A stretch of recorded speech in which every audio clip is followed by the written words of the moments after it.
Hello, everybody. Thank you so much for having us today. My name is Juan Carlos Brando, and one more time, we're here with one of the attorneys in the law firm of Margaret W. Wong and Associates. Today, we're talking with the attorney Francis Funsan, who is one of the uh, attorneys that have more experience and that has more knowledge about the doctrines and the way to do cases or the ways that the government pretends to proceed in certain cases. So let's welcome the attorney Francis Funsen. Uh, Good afternoon, attorney. How are you doing today? I'm good, thanks. How are you? I'm doing good, attorney. And just letting you know or informing you, maybe you haven't heard about this yet, since you are in the state of Ohio, but yesterday in Georgia, Governor Brian Kemp just signed the, can we say the law or the state law, HB, which is House Bill 1187, which is pretty much the same as the program that was a federal program during the Trump administration, which was related to secure communities. So, talking about this is going to start ruling on July the 1st, 2024. What are the pros and the cons about a law like this one? Well, I would think there'd be more cons than pros. The pros would be that the ICE and the Immigration Service, they have limited resources. There's only so many officers. They can only do so many law enforcement procedures. They can only pick up certain people, number of people, because they just don't have the manpower. So if police officers are deputized to enforce the immigration law, then that would provide more resources to ICE to go find undocumented people, to deport people, detain people, all of that. So that could also be a con, which means that instead of doing their regular police duties, the police officers also have to worry about immigration enforcement, where, okay, so they stop somebody for a traffic infraction. Do they also bring up the word immigration or contact ICE? And would that lead to discrimination based on race or skin color or accents or anything like that? Yeah. So basically, the thing is that ICE is going to be in the detention centers. For example, if I am detained in the Gwinnett County, um, during the 287G program, ICE would be there and put an immigration hold on me if I didn't have any documents. However, one of the bad things during that program and during the Trump administration was that they were stopping people by racial profiling, getting them arrested, not only the driver, but also the passengers, and they would be put in immigration or removal proceedings. Um, what happens to the people that, for example, want to travel uh, within the country, like domestic flights? Would these people be in risk traveling from Atlanta to Florida or vice versa? Well, you also bring up a good point that police officers, for effective law enforcement, there has to be trust with the community. Okay. And so if the community isn't trusting the police officers, maybe they won't report certain crimes, maybe they won't cooperate with law enforcement, maybe because of fear of immigration consequences. Okay, so that's another con with this law. Now, domestic travel, that doesn't have anything to do with police officers. That has to do with TSA, which is part of Homeland Security already. So I don't think it'll affect domestic travel at all. It might affect people driving through Georgia, just like people driving in Florida were worried about that Florida law that was passed earlier. But I don't think domestic flights will be affected. Okay, thank you very much, Attorney Francis, and thank you so much for clarifying this situation. This is something that is becoming current in July 1st, but it is like a fashion among the Republican Party governors because Ron DeSantis started the first law, then the governor in Texas, now Georgia, and we've seen so many other states that are trying to do the same uh, because of, and it's sad to say this, because of some crimes that people from my country have committed in certain states of the United States of America. So it's sad, uh, but somehow the people that are innocent are the ones that are going to pay for the problem that somebody else is making trouble here in the United States.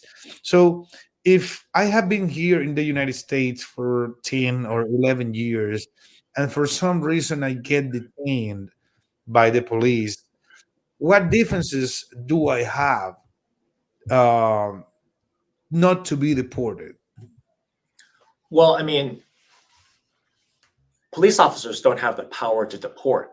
They might have the power to detain, but then they still have to contact ICE to issue the notice to appear and put somebody into removal proceedings. Now, if that person already has an outstanding deportation order, then they can contact ICE and ICE will just pick them up and deport them, theoretically. But there should still be the possibility of bond. And if someone's never been ordered deported, the possibility of going into immigration court to pursue relief or applications or anything like that. Okay, thank you very much, Attorney Francis. And well, if anybody has a question or somebody has questions that want to ask Attorney Francis Funsang, he's one of our experts in the law firm, and I really like talking to him because he shares a lot of uh, knowledge regarding to immigration. Um, this person is texting us, and this person says, um, "Hi, my name is Anna. I entered in the United States back in 2013. I came through the border, and now I have two kids. I need to drive every single day to work because I have a cleaning company. Uh, would it work if I have a driver's license from other state to be able to work in Georgia, or I would be in risk even if I have a license from a different state?" Well, first of all, having a license doesn't necessarily allow you to work. A license is just identification issued by the state and allows you to drive. Now, some states have IDs that the state will give to you even if you don't have immigration status, like New York or Maryland or Illinois or California. But those don't necessarily allow you to drive or work. So going to another state and getting another ID isn't necessarily going to help you. Now, maybe that would make you more comfortable because you have some form of government identification, which is better than nothing. But it's not going to necessarily help you work. Okay, thank you very much, Attorney Francis. And Pele is watching us from Cameroon. Thank you so much. NBC sent me I-730 since November 7, 2023. And up to date, I haven't heard anything from the embassy in Cameroon. I have done several inquiries to both NBC and embassy. What do I need to do to get an answer? Okay, so the I-730 is the petition that someone who is granted asylum status in the United States or refugee status in the United States can file the I-730 petition to bring their spouse or children to the United States to join them. Okay, now if the 730 is already at the NVC or the embassy, that means the US CIS has already approved the petition. And now it's up to the embassy to schedule the interview so that you can get your travel documents to come to the United States. If the embassy is not responding to your inquiry, I would recommend going to congressional liaison, contacting your local congressman, representative, or senator, because they have special access and a liaison with the State Department, which controls the US embassies. Okay. Now, it could be that there's just too many people waiting in line for these interview slots. And so it might be that you have to wait a little bit longer, but at least the congressional assistants can give you some more detail about what's going on. Thank you very much, Attorney Francis. Don't forget, the phone number that you can call is 216-279-3984. 216-279-3984 is the phone number that you need to call in order to talk to the attorneys in the law firm of Margaret W. Wong and Associates. The next question we have is, hi, my wife has a removal order in absentia. We have a 4-year-old diagnosed with Down syndrome. She has lived here in the United States since 2019. Is there a way that we could get some kind of relief due to our daughter's condition? She has to attend to therapy.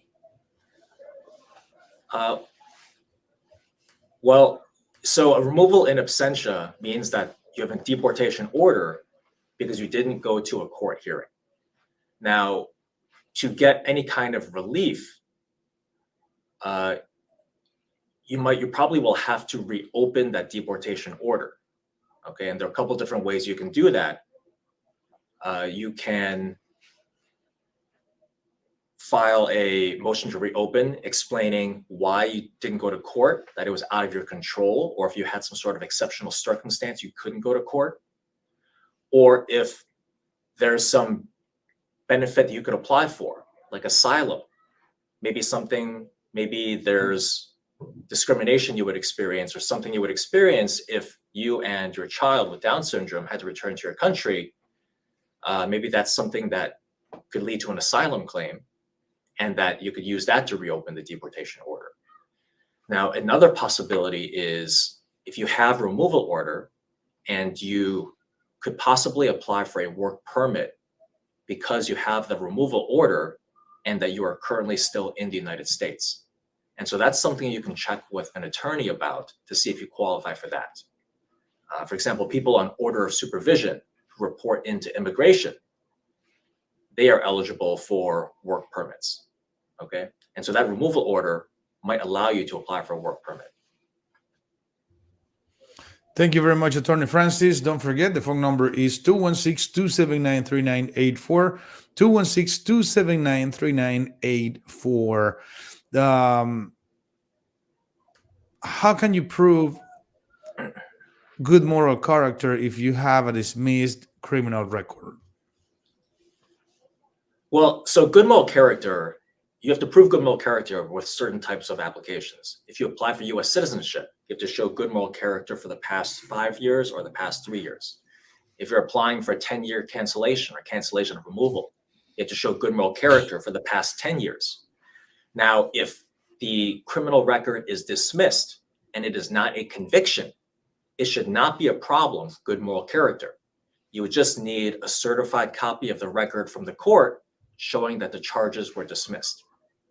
Now, sometimes you're charged with a crime and there's what's called pretrial diversion or diversion program, where if you don't get in trouble with a certain period of time, within a year maybe, the court will dismiss the charges. But some states, like Texas, require you to plead guilty before they will accept pretrial diversion. And then even though those charges are dismissed later on after the diversion program, that plea of guilty is still a conviction, and that could affect your good moral character.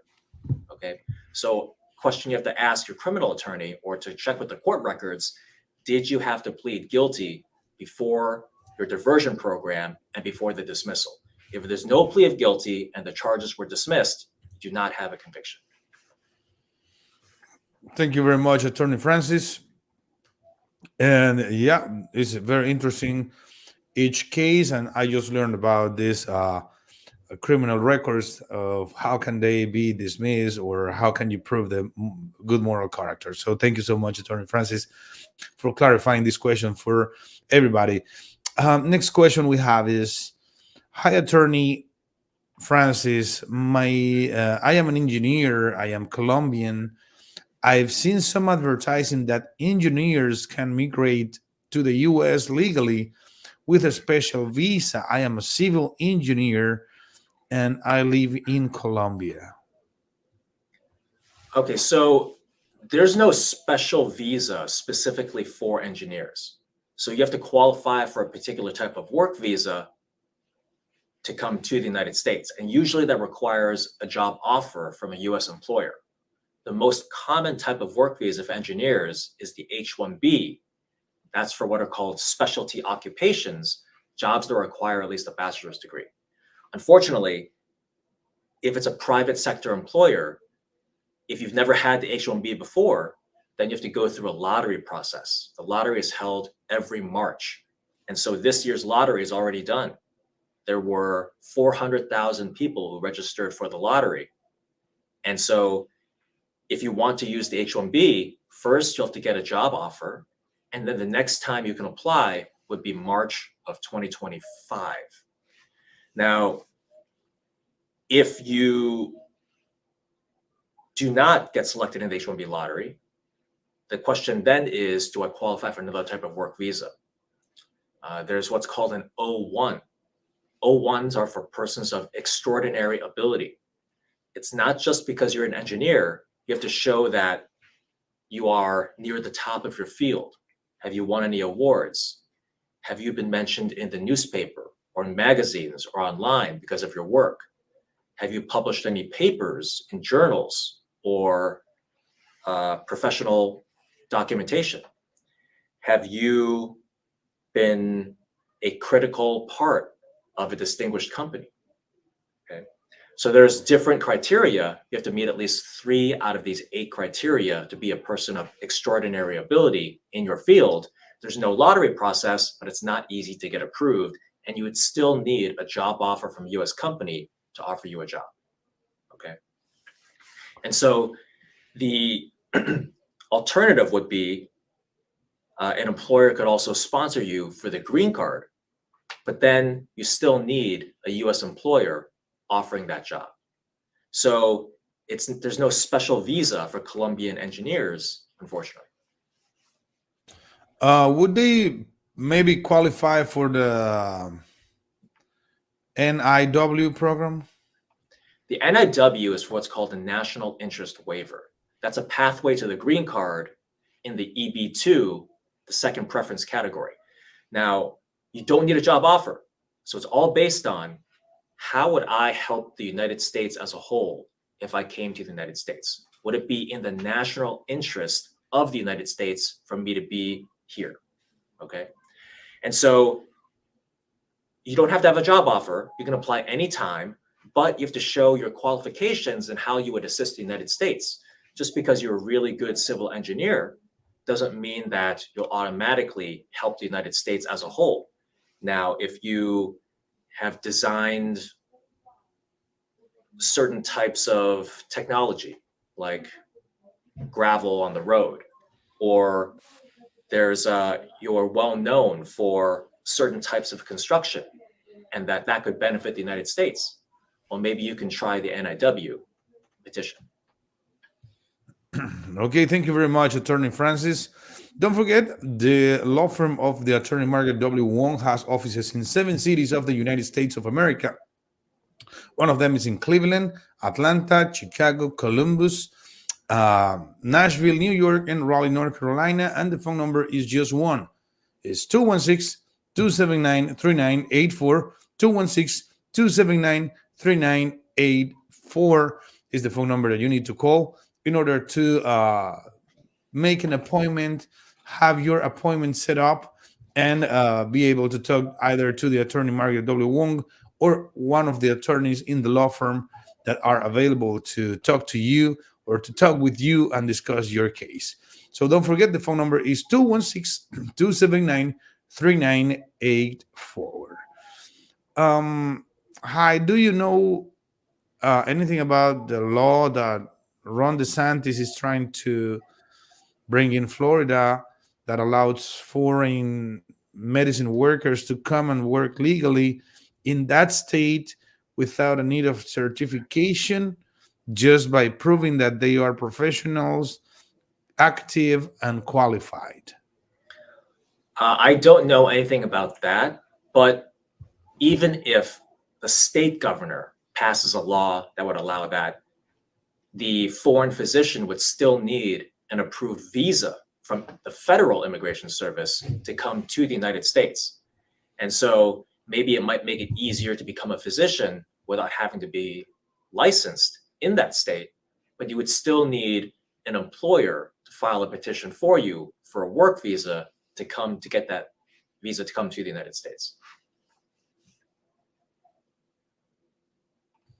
Thank you very much, Attorney Francis.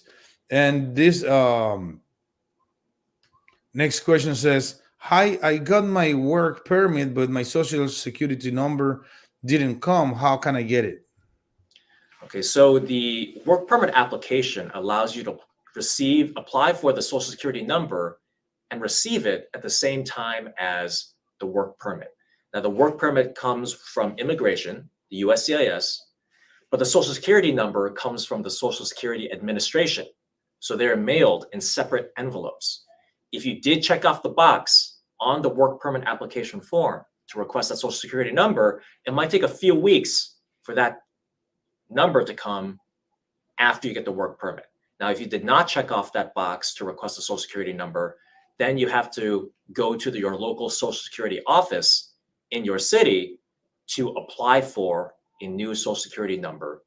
I believe it's the SS4 application form. Okay, thank you very much. So, is that a form that you can apply online?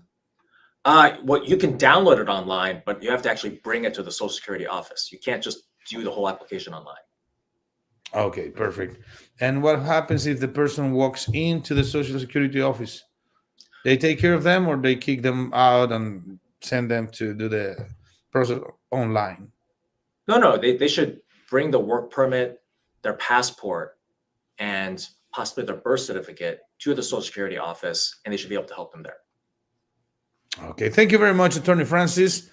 Don't forget, the phone number is 216 279 3984. 216 279 3984 is the phone number that you need to call in order to talk to the attorneys in the law firm of Margaret W. Wong and Associates. CJ Wilson is asking, I need immigration help. Um, I got involved in a crime that I did not commit. I got arrested, got out with a bond, but now I want to apply for asylum and I don't know how to do it. And if that record is going to be an issue for me. Okay, well, just because you've been arrested isn't necessarily a problem. Okay, the conviction is what could cause an immigration problem. And if the conviction is for a crime that's serious enough, that could make you ineligible for asylum, particularly if it's a violent or particularly serious crime. Okay, so the most important thing right now is to make sure you have a criminal attorney to work on that criminal case to make sure that you are not found guilty and convicted. Now, if you want to apply for asylum, you should contact an immigration attorney to talk about your asylum claim, why you want to apply for asylum. Are you afraid to go back to your country? Has anything happened to you in your home country? Have you been hurt, harmed, threatened, or your family members, your friends, anything like that? And what has changed since you came to the United States that might make you afraid to go back to your country now? Okay. Thank you very much, Attorney Francis. And we have one last question for today, as the time allows it. And I think it's a long question that we need to read. So it will take me a little bit to read the question because English is not my first language, but I'm trying to do my very, very best right now. So let me start reading the question uh, right now. And it says, Hello, I first would like to thank you for taking a moment of your time to read this message. Um, I have a quick question regarding to someone close to my heart. His name is, I'm not going to mention the name, although you can read it there. And okay, his name is so and so. He was detained by ICE on November the 8th. My question is in regards to him being deported. He was in the US for almost 20 years. He owns a painting business with his wife, and they have four children together. He was on probation for aggravated possession charge and was going to be dropped from ISP to general probation. Um, when he went to the last meeting with his probation officer, and that's when he was detained and placed in Seneca County Jail. Ever since he goes to court tomorrow at 1 p.m., we are all very confused and nervous. I think this is just to determine will he get bail, bond. Anyways, I heard from a friend that you are one of the most intelligent attorneys out there. So I thought you would I would reach out, and well, this person is writing a little bit more, but I think this is an American person that wants to help this person and his family. So what can this person do? Well, so it's unclear what the conviction is for. Aggravated possession. I mean, that sounds like drug possession. It doesn't say what drug it is. Now, unless it's a small amount of marijuana, 25 grams or less, the person is deportable if you are convicted of a drug possession, anything related to controlled substances. So that makes you deportable. Now, if you don't have a deportation order already, you haven't been ordered deported by an immigration judge, that means you have a chance to apply for a benefit in front of the immigration judge in removal proceedings. Okay. So number one, you've been detained, and now you're going to be scheduled for a hearing with the immigration judge. You can try to ask for bond, but I think that they will say that you have mandatory detention if it's a drug controlled substance offense. That means that you might have to stay in jail while you're fighting your case with the immigration court. Now, what are you eligible for? Probably the depending on depending on what type of drug case it is and how serious it is. Aggravated possession, is that, and how serious it is, we have to see the criminal records, but you might be eligible for asylum, you might not. You might only be eligible for what's called CAT. That means the Convention Against Torture. Would you be tortured if you go back to your home country? Do you have an asylum claim? Okay. And so I would recommend that you see an attorney with these criminal records, the conviction records, so we can get a better idea of the consequences of those records. Okay, thank you very much, Attorney Francis. Our time is up for today, so thank you so much for having this half an hour with us, and hope that we can see you very soon, because all of the shows that we do with you are very, very useful for all the audience, and even for myself, because I learn a lot from you, and well, of course, from the attorney Margaret W. Wong and Associates. From Ms. Wong and all of the attorneys that are working together with you all. So thank you so much, and see you next time. Okay, you're welcome. Thank you. And for everybody who has joined us today, don't forget that you can call. The phone number is 216-279-3984, 216-279-3984. We spoke today with the attorney Francis Fungsan, which is one of the attorneys in the law firm of Margaret W. Wong and Associates.